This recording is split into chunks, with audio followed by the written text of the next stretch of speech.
Welcome to the Mies Podcast. I'm your host, Josh Sharkey, the founder and CEO of Mies, the culinary operating system for food professionals. On the show, I'll be interviewing world-class entrepreneurs in the food space that are shifting the paradigm of how we innovate and operate in our industry.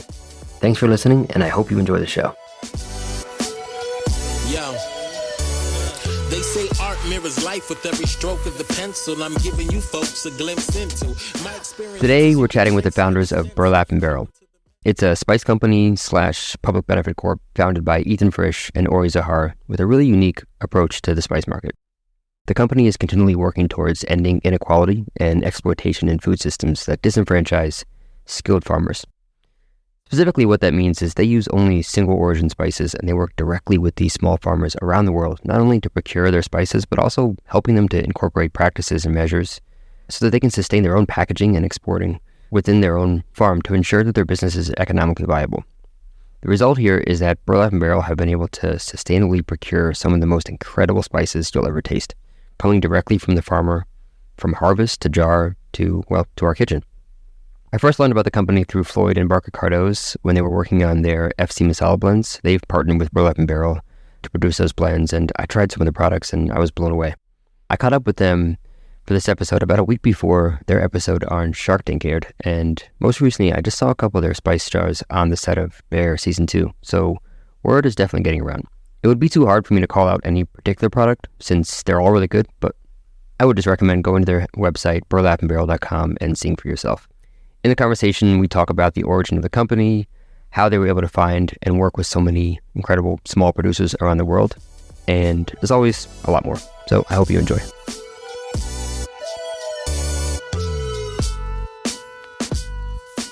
Ethan, Ori, welcome to the podcast. Thanks for having us. Great to be here. Yeah, excited to have you too. I think we'll probably talk about it today because recently I saw your news about Shark Tank, so I want to dig into that, or at least as much as you can share. I'm sure there's probably some you can't, but maybe just to get started, I'd love to hear a little bit more about the two of you and how you got started together with Burlap Barrel. Yeah, we've been friends for 15 years. This is our second food company together. We started Burlap Barrel in the fall of 2016. A long story, which I'm sure we'll get into, but we had originally met through some mutual friends kind of in the restaurant scene in 2009, somewhere around then. I was working at a restaurant called Allen and Delancey on the Lower East Side, or he would show up at the end of my shift and work something out, wind up making some snacks in the kitchen or having drinks at the bar. We became such good friends and we decided to start an ice cream company together, an activist ice cream cart, flavors inspired by revolutions and political movement. We sold ice cream from a little cart at different markets and kind of on the stoops of friends' restaurants around Lower Manhattan, mostly. The summer of 2010. What was the ice cream shop called? It was called Gorilla Ice Cream. Calling it an ice cream shop even is a little much. Like we were renting space overnight in a restaurant kitchen to produce all the ice cream. I was making all of it. Basically, Ori had a full-time job at the time. I had left my job at Tableau, where I had worked with Chef Floyd to start this. But it was an ice cream cart in New York City.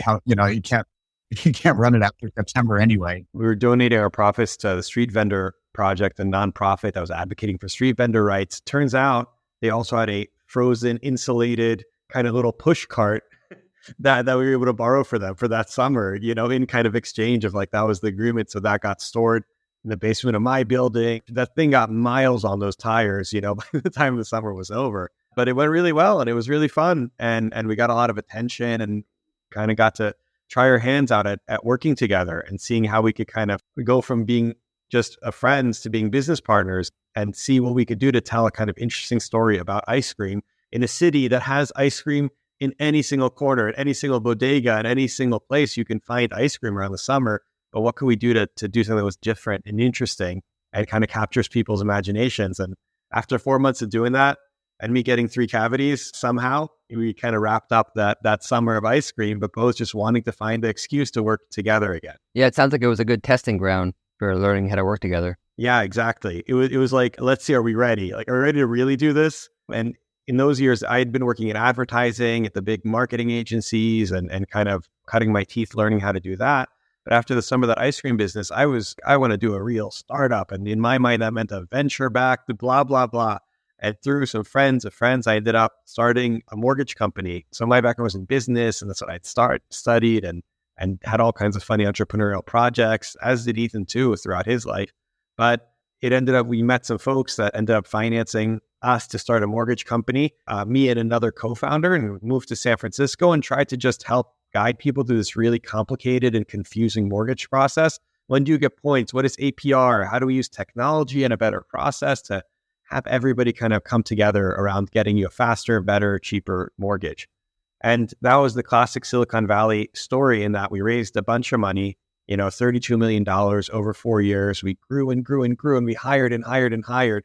And at some point, our Series C fell through. The investors were never planning on investing in us. They were waiting to drag us into bankruptcy. We were kind of walking along, and we realized it. We cut the company from 105 employees down to 8 and prepared it to sell to somebody. But this was really crazy roller coaster, super intense, of grow big, spend the money, spend more than what you can, unsustainable, but hopefully kind of get the companies through some kind of exit.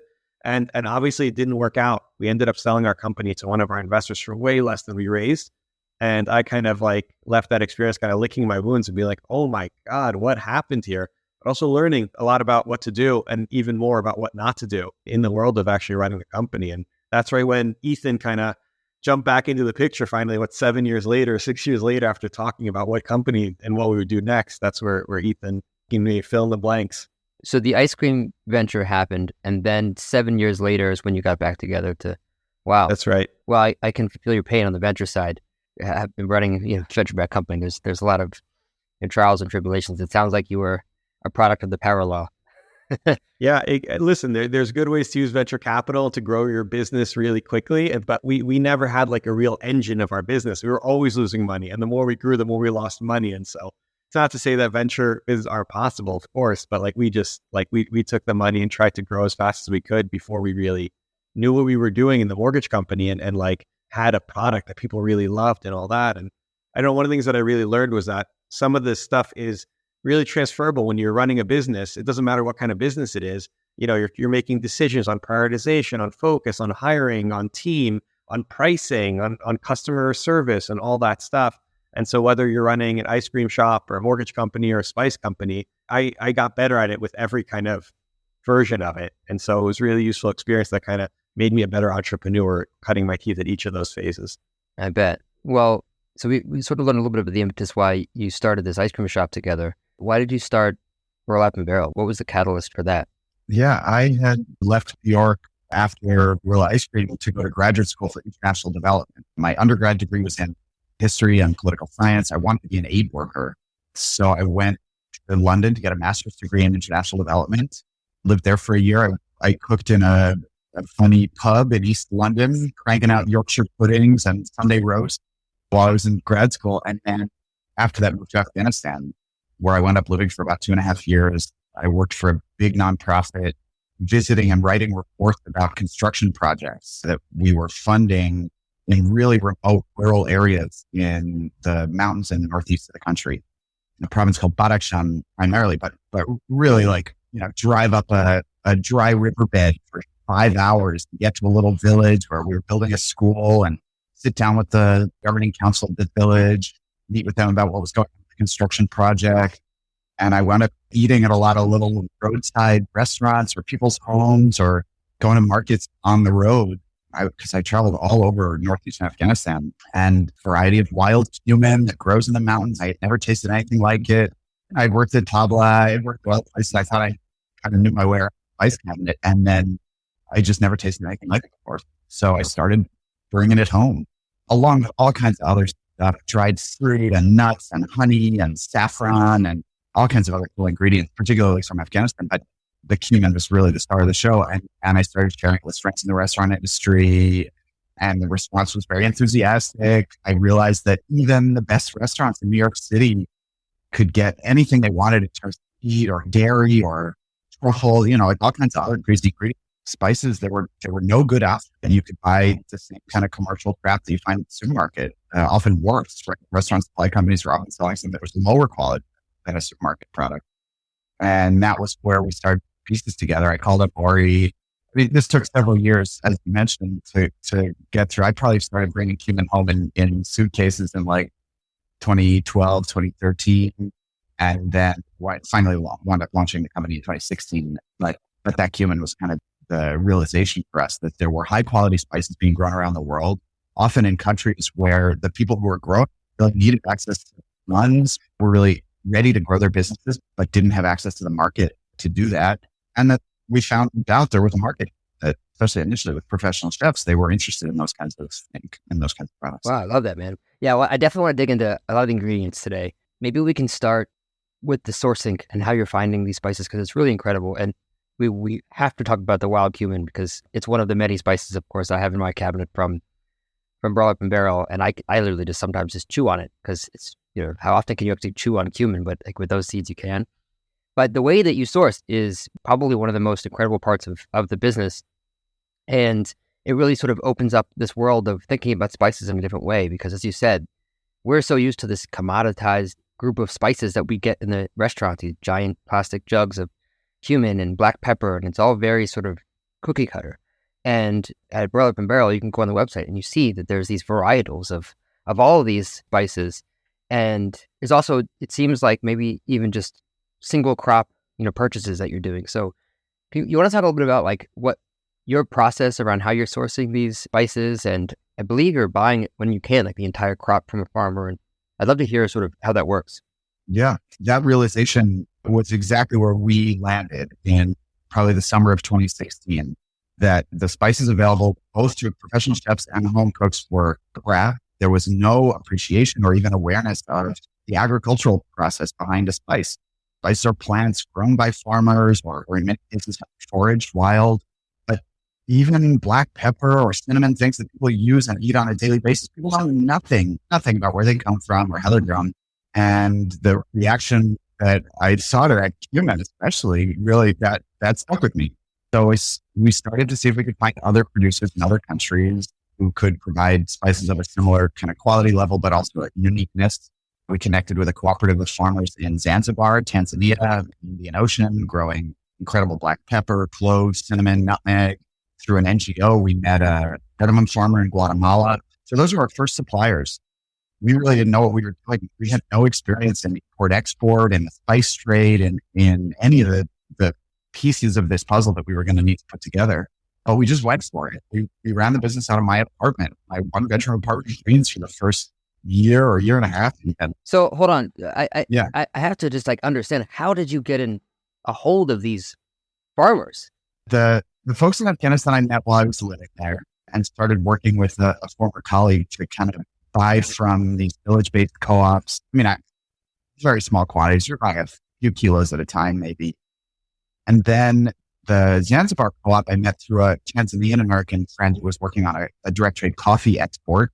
And she had met this group of spice farmers. And that's a theme that we've seen throughout, right? Like a lot of the stage has been set by coffee, tea, chocolate, right? Other agricultural products that have taught consumers about the value of single origin, about the diversity of flavor kind of contained within that category. So that's when we met the farmers in Zanzibar. And then the farmer in Guatemala, I met through an NGO called Heifer International. Through my nonprofit work, I'd had a contact there and we sort of chased it down. But 2016, went to Zanzibar to meet the co-op there. And then the end of the year, I went to Guatemala to meet the farmer there. I don't know what they thought of me showing up. Like literally, I went to Guatemala with 4 empty duffel bags and filled them and carried cardamom pulp. So, I think he was sort of entertaining. I mean, now we've been working with him for 7 years and he's become a close friend. We've been to visit almost every year, actually, 5 or 6 times. So now there's a real relationship and we're his biggest customer. But at that point, I didn't know what I was doing. You could tell I showed up on the farm. It's like, I don't know who the hell this guy is. But that's what started. And so we meet farmers in those ways through nonprofits, through strings of connections, friends of friends. We meet farmers on social media, farmers through local government agencies. We're not just looking for any farmer. That's also an important point. It's not that hard to find spice farmers, but what's really hard to find is spice farmers who are kind of visionary about what they do. We're growing an exceptionally high quality product. who are doing it in a sustainable, regenerative, organic way, who have a real philosophy around their agricultural process, who are growing heirloom varieties for cultural reasons or preservation reasons. There's, as you mentioned, there's a lot of pressure on farmers to grow commodity crops, high yield varieties that don't taste like much, tons of pesticides and herbicides to increase their yields. It's not about flavor. It's all about volume. So finding the farmers who are already doing something different, who have already come to the conclusion independently that this system sucks, that's really what we're looking for. Those are the farmers who want to make the partners. How do you filter for that, or how do you validate and verify those things? We visit. That's really the primary way. There's conversations that we have remotely, talk by email or by phone. We try to do a video. We ask them to send samples. We have a little bit of a process of vetting ahead of time. But then when we decide we're going to work with somebody, we always go visit, or almost always. It's been tricky with COVID, but we try to go visit in person. And that's always the best indicator. Spending some time with somebody on their farm, walking around, they explain everything to you. You get to know them as a person, you meet their family, spend some time in their home. They get to meet us too. We give them our whole spiel. Here's what we do. We show them our website. We walk them through our pricing model. And then it's ultimately a sort of a person-to-person relationship kind of gut check. Do they want to work with us? Do we want to work with them? Are they ready to take on a little bit of extra work in terms of packing and prepping for export? That may not be something they've done before. Often it's not, but we walk them through that process. And then we buy as much as we can, basically, from them. We follow what we call the farmer-led pricing model, which means they set the prices. We really don't haggle hardly at all, pay them pretty much whatever they ask. And then we handle all the logistics. If we need to arrange a pickup from the farm, we can. Usually, if not, they deliver it to the port. We get it onto a boat or onto a plane, bring it in here. We buy right at the point of harvest. So we're getting the freshest possible product. We're making purchase commitments often a year in advance so that they know how much to grow for us. We're putting down significant deposits. We're paying for input, paying for fertilizer, organic fertilizers, and whatever else they need at the beginning of the season. And they understand that the story is a big part of what we sell. The product always stands for itself. Our spices have to be exceptionally high quality. Otherwise, we don't carry them. But our partner farmers understand that our customers want to know who they are and where the spices come from and how do they grow them so well, like what makes them taste so good. And so us going in person and having those conversations and taking pictures and asking a million questions, that's what gets us there. Yeah, I mean, that's just as important is the story behind the spice. Do you mind maybe sharing a couple of the stories around your travels? Anything really crazy that sticks out? Or Yeah, of course. They're all crazy. I mean, all the trips. So I was planning a trip to Indonesia a few years ago. I had wanted to find a white peppercorn, and there's different styles of white peppercorns. There's sort of a European style, which is really just about color, no black flecks in your white cream sauce kind of thing. And there's an East Asian or Southeast Asian variety, which is fermented, and they use the fruit of the peppercorn. Peppercorn is a fruit. It grows like grapes and bunches on a climbing vine. So they'll use the fruit of the peppercorn to kickstart a fermentation process. The fruit rots away and you're left with the white pit that picks up all these kind of funky, cheesy, miso-y sort of flavors and aromas.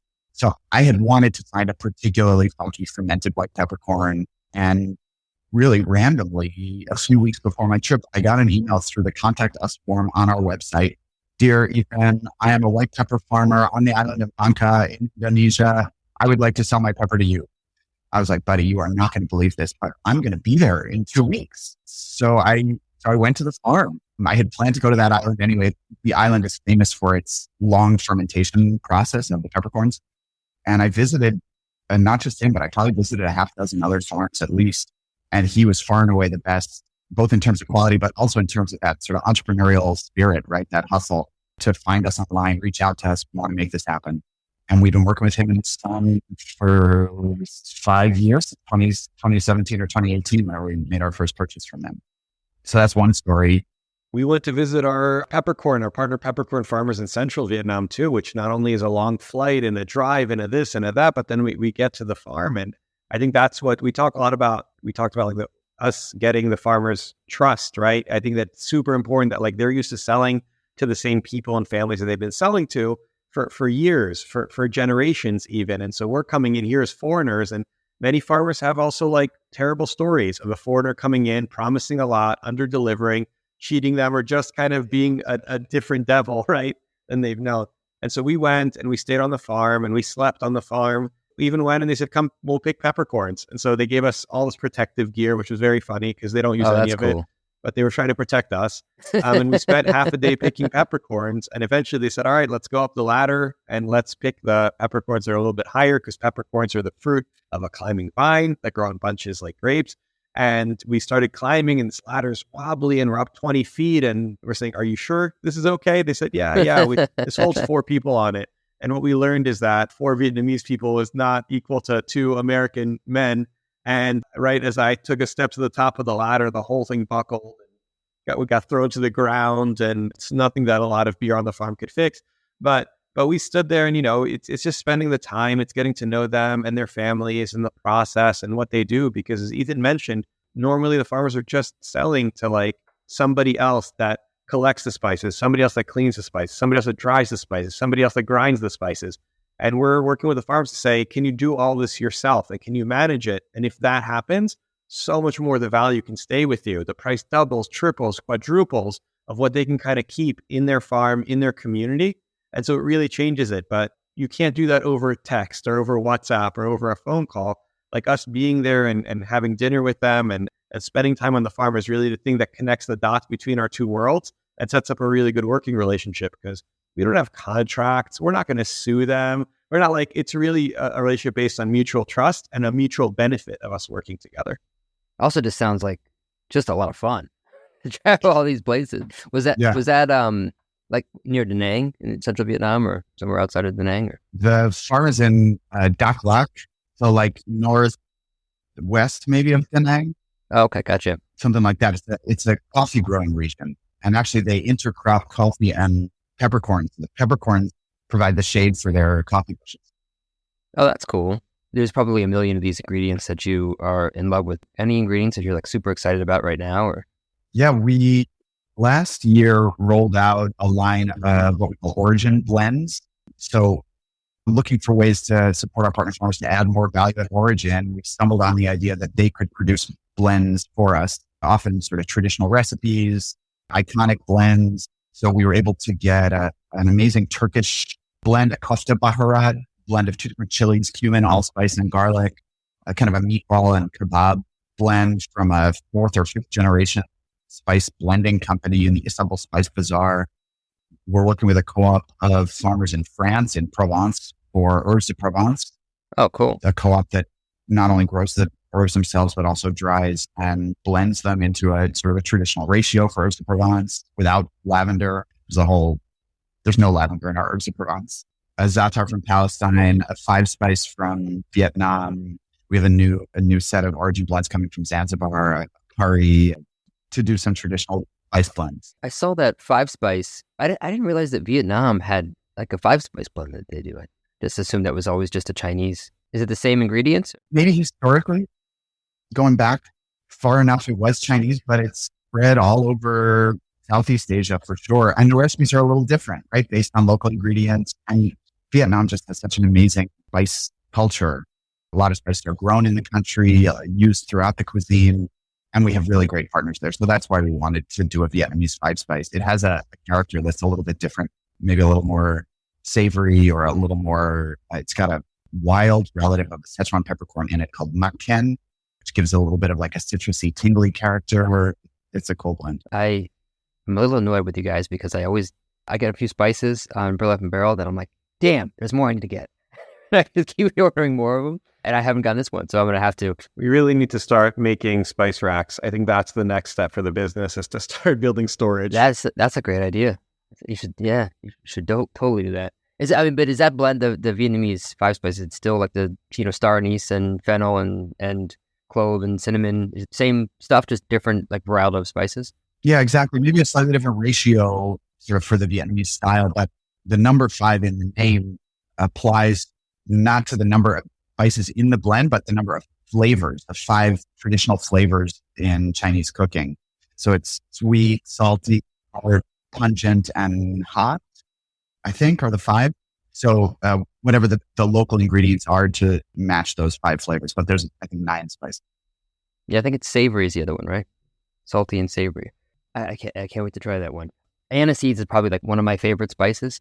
I haven't tried is it Rocky, right? How Yeah. do you pronounce the Rocky? It's the beverage, right? Raka, or it's the anise that they use to make the Turkish Raka, arak, or that anise spirit that people love all over the Middle East. So it looks like those are like in limited supply. Is it seasonal, or is it more that just like you happen to, get your hands on some and that's it? That's a good question. Often our spaces are limited by our access to them, but in this case, that one's limited because they just haven't sold that well. We try to keep our lineup pretty focused. So if something's not moving, we drop it. And unfortunately, anise seeds have been a hard sell. But that's one of the fun things of being an e-commerce company is that like we have so many limited things. We could try a lot of stuff. And if it sells really well, people like it, people connect with it, keep going. We find other versions of it, all that stuff.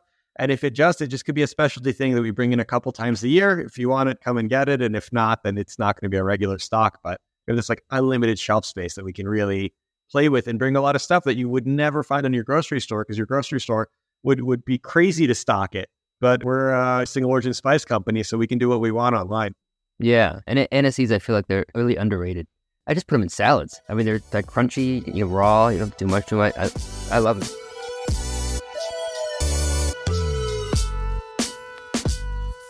This podcast is brought to you by Mies, the culinary operating system for food professionals. As a chef and restaurant owner for the past 20 years, I was frustrated that the only technology that we had in the kitchen was financial or inventory software. Those are important, but they don't address the actual process of cooking, training, collaboration, and consistent execution. So I decided if it didn't exist, I'd do my best to get it built, so the current and next generation of culinary pros have a digital tool dedicated to their craft. If you're a chef, mixologist, operator, or generally if you manage recipes intended for professional kitchens, Mies is built just for you. Organize, share, prep, and scale your recipes like never before, and get laser-accurate food costs and nutrition analysis faster than you could imagine. Learn more at www.getmees.com. Do you find that you're also selling to restaurants? I feel like you could just offload all of those to one restaurant. Yeah, right. We should. Yeah, we're probably 80% direct to consumer these days. And that was a shift that really came out of COVID. Before COVID, we were at least 50% a restaurant supply company. That's where we started. I would take a backpack full of samples and pick a neighborhood and, 3 to 5 p.m., literally knock on doors, go door to door to try to talk to chefs and hand out samples. And that was like the first couple of years of the business. And then when COVID started in March of 2020, we were in India on a sourcing trip, came home with COVID, both of us, although we didn't realize it at the time. Sense of smell. And then all of our restaurant customers closed. So we had a few weeks of existential crisis. And then home cooks really came riding to the rescue. That wave of flour and beans and all the other kind of staples people had been buying, especially online, they realized they needed spices to make them taste like something. And we just saw our business explode from April kind of through the end of the year with a very different kind of customer than we had dealt with before.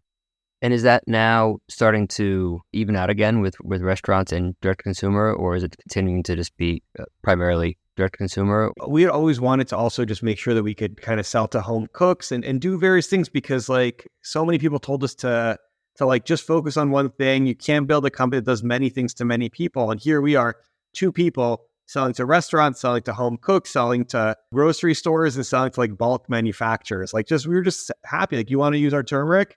Great. Like we didn't really discriminate, but we knew that we wanted to also get home cooks, but that just usually is a really expensive thing to be able to kind of get, because people do millions of dollars in advertising, they raise money and all that stuff.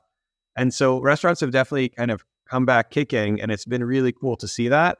But still, the bulk of our business has still remained with home cooks. And that is actually a really nice relationship, because we can send out a newsletter, we can introduce stuff, we can kind of push stuff out and really quickly have tons and tons of people saying, yeah, I would love to try that. And so we still want to nurture this balance, because depending on what happens, maybe the economy tanks, everyone's cooking at home, not going out to restaurants as much, then our e-commerce, or maybe even grocery will pop there. Maybe restaurants, the economy will be great, everyone's going back out to restaurants. And so we just want to be able to kind of be represent in each of those areas, because we just want to be able to get spices in front of people however they want to engage with it. And so, we stated around 80% e-commerce through our site. We want to keep growing the business, and we're happy for that to come from, wherever we can. We now need to figure out restaurant distributors and all that stuff. And that's a whole nother world that we're just starting to dip our toes into. Yeah, absolutely. Although I do see more sort of direct to business working as well, just like restaurants ordering direct. I mean, the thing that I find to be the biggest misconception with restaurants, now that we actually have access to really good spices, is that these spices are more expensive than than the white pepper you buy from the name I won't mention. And there's a reason for it. You need to use a lot less of it because it's really strong. First of all, it's a much more sort of unique flavor profile, and you don't need nearly as much of it. And it becomes something that's accretive to the dish way more than sort of like these sort of very sort of commoditized spices. So I do think there's this huge opportunity, and I hope that just restaurants get their access to more of these. The supply chain for spices typically has so little to do with flavor, right? They're treating it like futures. It's treating it like what's trending and how's the harvest in Brazil versus Vietnam. And like everybody's kind of passing the spice 10, 15, 20 times by the time it gets to you. Every person's taking their bite. They're mixing good and bad lots together. Quality goes down and cost goes up. And so really the spice industry is not built around maximizing flavor. It's not built around treating farmers well or getting customers the right thing. Like cinnamon sticks are always this exact same length because that's what fits in the jar. Green cardamom was always the thing that came in because it kept its intensity over long and long transit times. Vanilla beans are sold whole versus split because that fits nicer in the tube and looks like, there are all these things, and we get to really question those and see what other things we can kind of bring into it. Like our cardamom is the vine ripened cardamom that goes from green to a little bit yellow. The commodity market's like, no thanks. And we're like, this is actually way better. You're missing out. And so that's where I think we get to kind of challenge some of those assumptions and also bring in spices through a direct supply chain that aren't a premium to kind of what you're paying. I mean, we're never going to get you garlic at $1 a pound, and you shouldn't even be using garlic as $1 a pound. Somebody's paying the price there. But that's where we get to build these new supply chains that are kind of running circles around the existing stuff. I love that. Yeah, it definitely seems like there's like this disruption in the spice industry now. Almost like, the Silk Road was this dangerous place and no one could go there because you would get murdered. And then Genghis Khan, for all the terrible things he did, he actually opened it up, and that disrupted the entire industry of spices, among other things. And then that sort of died out again with commerce. And we haven't really had, up until recently, another sort of revolution of this. And it does seem now that there's just way more access to incredible spices because of companies like Burlap Barrel. I could talk about 20 or 30 more ingredients. I do want to bring up one more before we move on because I've never seen it before. And then I promise we'll go on to something else. But fermented locust bean, iru, like what the fuck is that? Where did that come from? Who uses it? What's like the application? How did that come about? Yeah, it's a West African ingredient. We originally launched it as a collaboration with a friend of mine, Chef Ndewe, who wanted to launch it under a brand that almost literally says "fuck Nestle." So that's what's on the labels. Because the point that he wanted to make by launching this product was to point out all of the kind of processed ingredients that have been introduced into West Africa to replace the traditional sources of umami. And iru, or dawa dawa, there are a lot of names for it, is one of them, alongside smoked fish and dried fish and fresh pressed palm oil and other things that have been replaced largely by Maggi cubes and MSG, bouillon seasoning, things like that. So the iru it's a bean. It grows in pod, sort of like a carob pod or a tamarind pod. The beans themselves have a sour kind of fruity pulp around them. The pulp gets pulled off. The beans get boiled and salted and boiled and salted. The process of kind of cleaning them and salting them, and then they ferment. We work with one lady. Her name is Mami John in rural Nigeria. She produces the iru for us.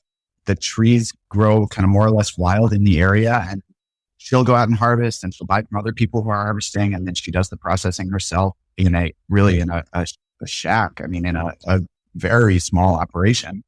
And then we buy it from her. We put a little process in place to export it rather out of Nigeria and then import it here. And it's done really well. We had originally launched it kind of as a novelty. We weren't sure how people were going to respond. We sold out of our first shipment within, I think, minutes, if not a couple hours, but not more than that.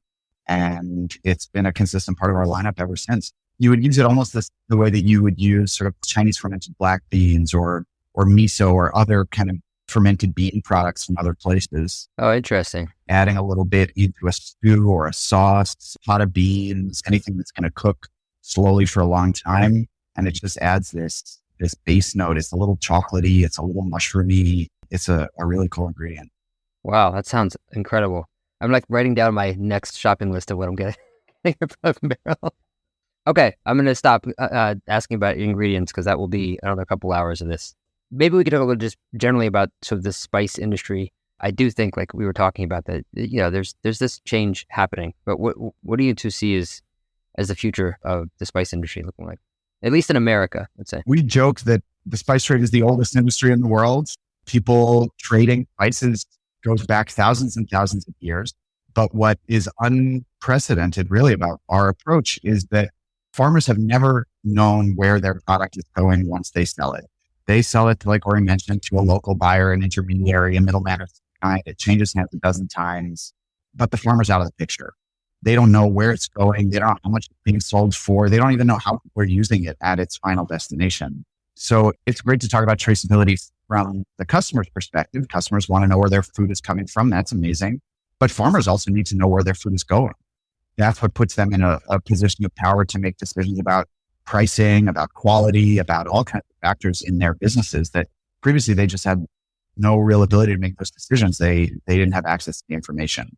So that's one kind of key thing that we're changing or we're working towards changing is that transparency in both directions. Customers know exactly where it came from, but farmers also know exactly where it's going, how much we're selling it for, and they can set prices and we can bring them into that conversation as real partners. Pandemic had everybody cooking and engaging with their foods in a different way. And as supply chains broke or stayed, I think people got to know a little bit more about what it takes to bring something into your kitchen and all of that. So we have seen people get really curious and learn about cinnamon being tree bark and reading about who the farmers are and how it's grown and why it's grown and how it's used locally. And it's just been really cool to see people wanting to deepen into it. I mean, early on in the first years of Burlap Barrel, friends would be like, paprika is just used for coloring, right?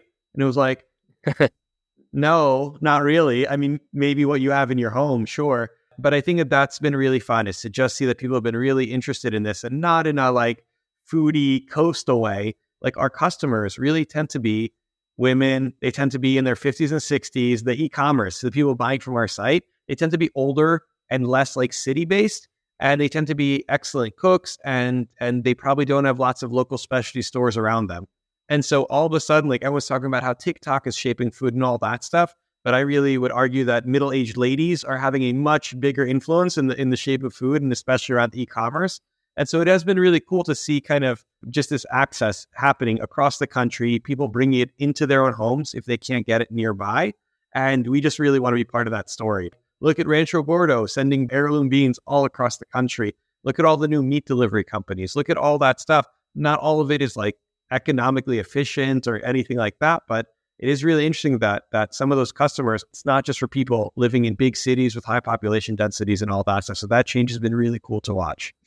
Yeah, from a manufacturing perspective, even just thinking domestically, it's funny when you were talking about the farmers and you're sort of empowering and enabling them to understand more about the value of their product and incentivizing them to be these small farmers producing high quality.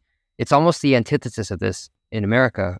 I don't know enough about how spices are grown, but obviously cattle and meat, it's almost impossible to not become part of a large commoditized cooperative if you're going to be, raising cattle or chickens to that. And I imagine it's very similar with other products. And it's part of the reason why I think, most of the spices that we probably buy in the States don't come from the States. I have to imagine that there's a lot that we could grow in the States. Are you seeing any sort of progress in that realm in terms of domestic production of products that can become spices? That became a priority in 2020 when we were having trouble with some of our international shipments. We started reaching out to local producers. We're lucky to have a co-packer in upstate New York who has a dehydrator. And so we've been able to buy local produce, including wild ramps from the Adirondacks. We do a lot of work with Norwich Meadows Farm in upstate New York for cumin ardello peppers and scallions and garlic scapes, kind of cool ingredients that we have experimented with as dried spices. We work with a farm in California that specializes in chili peppers. They're next door to a stone fruit orchard, and they use the trimmings from the stone fruit trees to smoke their chipotles and other peppers. We work with a curry leaf farmer, actually a connection through Floyd in Southern California, who grows and dries his own curry leaves, which we sell as a powder. Oh, wow. Some of it is just economics, right? Like anything grown domestically in the US is going to be more expensive, but also it's geography. What makes it more expensive? Why is it so much more expensive in the States then? Land is more expensive, labor is more expensive, inputs are more expensive compared to rural Vietnam or rural India or Turkey, Afghanistan, et cetera. Even with the importing that's required to ship something from Vietnam or Indonesia, it's still cheaper to import from there than to produce it in the States? Significantly cheaper. Spices are very labor intensive. You can grow saffron in your backyard, if you wanted to in large swaths of America, but you need to go and cultivate these like ankle level flowers and like pick them at the right time at the this and that. It's really hard. And so there's a really big part also of kind of the cost of labor versus being able to transport these in giant boats, that are already going across. That obviously all went upside down in 2020 and 2021. But spices are labor intensive. There's not a lot of machine work. There's not a lot of kind of automation and stuff like that. It's people doing it with their hands. And that's where it goes back to those communities being able to specialize. Well, if you ever need two saffron pickers, my two kids are 2 and 4, and they're obsessed with the purple and white crocuses in our backyard, and they pick them all day long. So nice. I don't know if that's we're actually the same type of saffron, but they're all over the place. The other aspect of it is about market access. We're a public benefit corporation, a social enterprise. Written into our articles of incorporation is our social mission, which is to connect farmers with higher value markets, smallholder farmers. A lot of farmers in the U.S. already have access to a market. There are saffron farms in Washington State and Vermont and Texas and other places. They have their own websites. They can sell direct to consumer. They don't need us. Likewise with other farmers. And we're often helping producers in the U.S. kind of set up that presence so that they can sell directly to consumer, capture all the margin for themselves. But it's trickier in other countries. We really need to bring the spices in bulk and package them here because of FDA regulations and other requirements. So farmers in the U.S. already have access or easier access to that high value market, whereas farmers in Vietnam or India or Guatemala may not. Yeah.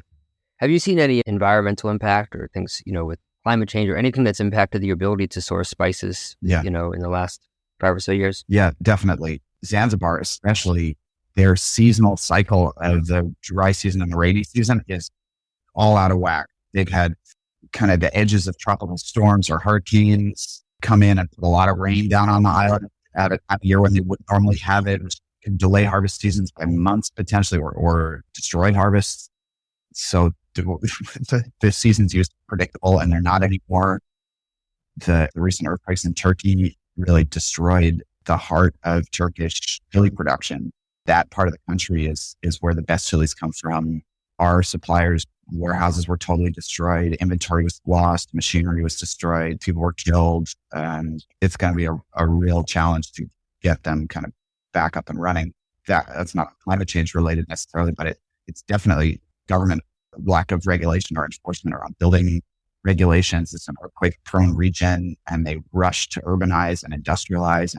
And the Turkish government really has deprioritized, especially smallholder farmers, low volume agriculture in favor of industrialization, building factories and pushing people into cities. And that's why, they saw the death toll that they did, crazy high death toll.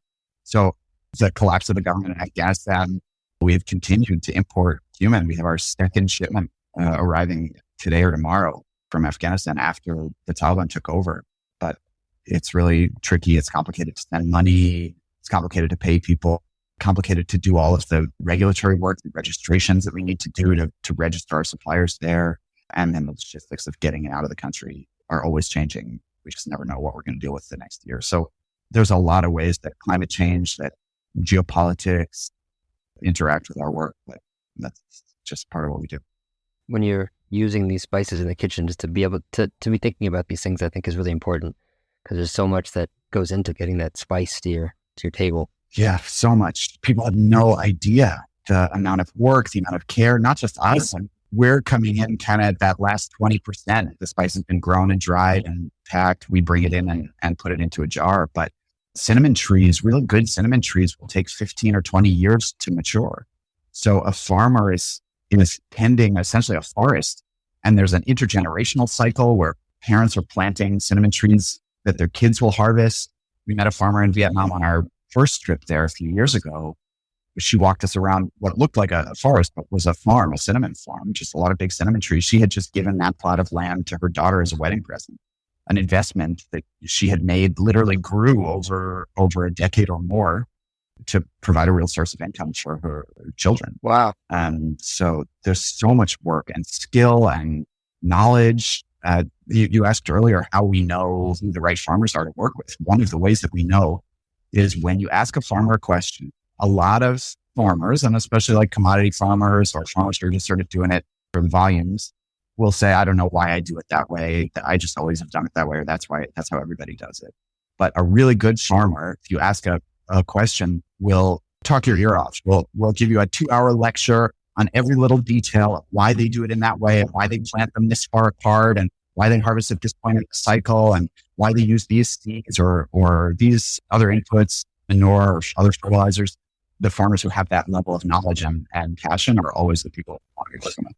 Yeah, absolutely. We were in Hungary a year and a half ago or so, and we met with Peter, our partner paprika farmer, but he's working on land that he bought that had been liberated by the wave of communism from his grandfather. So like, I don't know, so many of these farmers it's almost about like generational stewardship. Like we think we can quit jobs. How many of us work at our parents' company or at our parents' parents' company, you know? But this is really about a multi-generational kind of environmental stewardship thing. He was showing us, we were plodding around through the paprika pepper fields with just like a 4-inch like cake of mud on our shoes. And he was so proud. He's like, I've been working for the past 5 years, 6 years on just improving the soil health here, just to make sure that because that's the time scale of all this stuff. I think that's what it often goes unappreciated. While we're kind of like mindlessly just like sprinkling some paprika powder onto like our beans or whatever. But like, that's what it really takes to produce the best version of these spices. And that's how these farmers engage with it, is that it's just on a totally different time scale than most of the things that we interact with in our life. That's like by the quarter, by the month, by the whatever new version, and people are constantly buying and selling and, you know, all that stuff. This is on a way different time scale. Yeah, it's so cool. It reminds me of the aceto balsamico, like the balsamic vinegar that has to be aged for 25 years, and they usually give it as a gift, almost like a dowry, you know, to their children, with all the sort of barrels that it must go through in the battery. And the time is something people just forget about, that, you know, they see a bottle or a jar of spices and how long and how much toil it took to get that. So cool, man. Well, you know, I think I'd love to sort of chat a little bit about kind of what's next, or what you guys are working on now, if you can, because you did announce it. I don't know how much you can talk about it, but let's talk a little about Shark Tank. How was that experience? How did you decide to go on there? Why? How has it changed your business? Oh my God, how was that experience? Well, we talked to a lot of other food entrepreneurs that had been on Shark Tank, just to learn about what it was like, how did it impact your business, you know, what happened, how much work was it, all that stuff. And we talked to so many entrepreneurs, and they told us, listen, they like your business, they make fun of you. Like, you got to give a 2-minute infomercial presentation to somewhere between 4 and 10 million people in America, you know, depending on how it gets watched. And so they gave us positive experiences. And so we reached out to a lot of those folks, asked them to introduce the producers. Last season, they said, no, thanks. We have another company that kind of is in the area of spices. And then this year, they said, okay, fine, send us your video. And so we waited until we were in Guatemala and in the cloud forests of the cardamom fields. And we filmed this like 9-minute video to pitch them and tell them all about our business. And they got excited about it. And then we spent the next 3 or 4 months working with a pair of producers to turn that from this like rough thing to the Shark Tank format. This is a thing that's in its 14th season. So they have a real specific formula on how to do it and all that stuff. But then it was really just like such a blast. It was a ton of work. We spent, 4 hours a day for like the entire week leading up to it, just running lines. What if they ask this? What do we say that? How do we position this? How do we reframe that? What if they come at us for this? So we really worked to kind of make sure that when we were in front of the sharks, that we have a really tight question answer and all that. And you go through and you do hair and makeup and wardrobe and all that stuff. And all of a sudden the doors open and we're standing there in front of the 5 sharks, and it's so quiet. And we just spend time kind of taking their questions. And what you see on TV is like an 8-minute, cut of whatever. We were in front of them for almost an hour. So honestly, it's going to be really interesting for us to also see what makes it onto TV and all that stuff. But man, it was such a crazy whirlwind of an experience. And what we're really excited for is that this was a real way to introduce Burlap and Barrel and our public benefit corporation and our spices and our business model to millions of people all at once. And so we're so excited to kind of do that. We're not allowed to talk about what happened and the outcome and anything like that, but we knew that just getting on that stage and being able to talk to kind of broadly America would really help us become more of a household name and help introduce people to single origin spices with the help of the Sharks.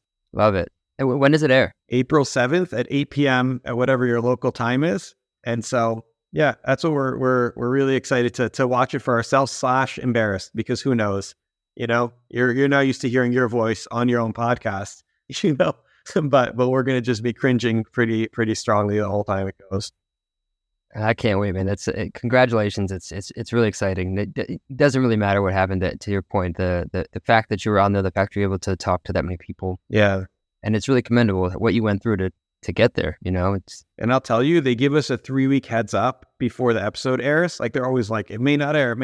You don't know. Like they give us a 3-week heads up, and then we are like, okay, what do we need more than 3 weeks to do? Because as a food company, like we don't just have inventory sitting around. We manage it really tightly. And so like we really had to get ready ahead of time after we filmed. And then they gave us the heads up and we're like, oh my God, now we have to do all these other things to just get ready of how does the site look? What about our email flows? What about our inventory levels? What about labels? What about this and that? So we're working through all that stuff right now is how you're catching us in this like hectic prep mode. Yeah. Do you feel ready? Yeah, I think so. We're also a company that's not like, 6 months in, we just had this idea and like, this is our like, we're now over 6 years in. And so we feel like we kind of have built a kind of finely tuned way to get spices packed and into people's homes. And so we're now ready to get a big wave of kind of attention from this whole show. I love it. Well, yeah, it sounds like you're certainly going to get a ton of attention on TV. As we're wrapping up here, obviously we talked to a lot of chefs and restaurant folks. I'd love to just sort of ask you, how can chefs get more involved with Burlap and Barrel? They want to learn more, if they want to start digging into these spices. Yeah, thanks for asking that. We have a great wholesale program. You can email us wholesale@burlapandbarrel.com, or you can email directly Ethan@burlapandbarrel.com. We love sending out samples. Happy to send you anything that you'd like to try, play around with, see what it does in either your regular menu items or new stuff that you're playing around with. And then we often have small quantities of specialty or some more rare spices. That's something people are looking for. But we sell our spices in food service containers, the 1-pounders. And we also have them in bulk stacks in many cases, 20 to 50 pounds, depending on the spice. So if people are looking for larger quantities, we have those too. And if you'll call us out on your menu, we'll send you lots of stuff. That's great. Hats, aprons, whatever you want. We'll do it. Have you seen any chefs or restaurants that have been calling up Burlap and Barrel on their menu? On their menus, it's been hard, to be honest, to get chefs to call out the spice provider on the menu. Generally it's meat purveyors or dairy or other kind of the spotlight items. But we supply a lot of great restaurants: 11 Madison Park, Blue Hill at Stone Barn, Shape and East. We also done work with Sweet Green and Chopped and Dig in the New York and Boston area. Fast casual farm to table places, a big customer of ours. So we've done a really wide spectrum of work with restaurants. There's a ton of incredible chefs using spices. I think it would also be really cool if they could call out the farmer that spice came from as well. Now, which sounds like they can do with Burlap and Barrel. We were working with a small restaurant group in Boston. We brought their culinary director, 2 of their people to Zanzibar to meet the farmers. I'm going to take that as you just invited me to Zanzibar on your next trip. Come on by. Yeah. Anything else you guys want to share with the audience, or anything you want to sort of throw out there that we should know about Burlap and Barrel, or want to share with the world? Just to think more about where your spices come from. They're pure flavor. It's a way to change the dish fundamentally with a tiny quantity of something, and better spices are really better. We've seen the revolution in coffee. How high quality coffee compares to, something pre-ground in a tub. The same is absolutely true for spices. And it can really have a huge impact, more than people realize. I just think that people always kind of underestimate their impact on companies, on their success and all that. So like if you're a chef and you like our spices and you ask your food service distributor, they're listening and we have a way better chance of them kind of carrying us. If you ask your local grocery store to stock our spices, or even just if you want to try our spices, let us know and reach out. But really, I think that people kind of underestimate it, sometimes get a little bit jaded about like all food companies are evil and who knows and whatever. But supporting us, your local food your local food makers, other public benefit corporations, other people that are doing it right, it goes a way longer way than you think to kind of that marginal dollar really helps build a new ecosystem for food and really helps support these new supply chains. So don't underestimate the power of your dollar. I love that. And by the way, also, I just wanted to thank you both for helping out with the FC Masala contest. It was incredible. We saw so many great recipes, and Barkha was really in awe, as well as the other chefs involved with what people came up with those blends. And it wouldn't be possible without you guys. So thank you. Yeah. Well, it's been such a special project to be involved with. We had been working with Floyd for about a year before he passed on those masalas. It was his idea. He had reached out to us about it. We had worked on most of the recipes, or finalized most of the recipes. And then Barkha texted me on the day of his funeral and said, we have to do this. Like, we can't stop this project. So we did. She's been a very close partner of ours ever since. We went up to the co-packer together to blend the spices. The first batch must have been September of 2020. We wanted to launch in time for his birthday, first week of October. But the blending machine that our co-packer had ordered was delayed because of all the supply chain issues.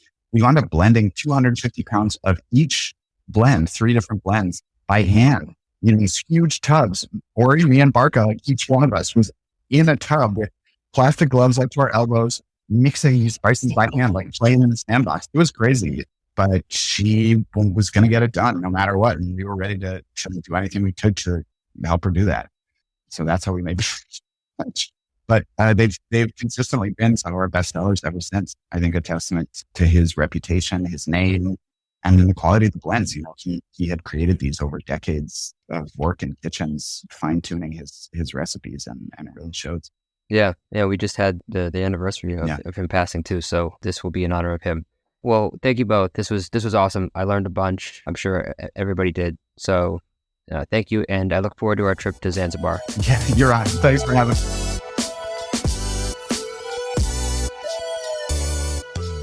Thanks for tuning into the Mies podcast.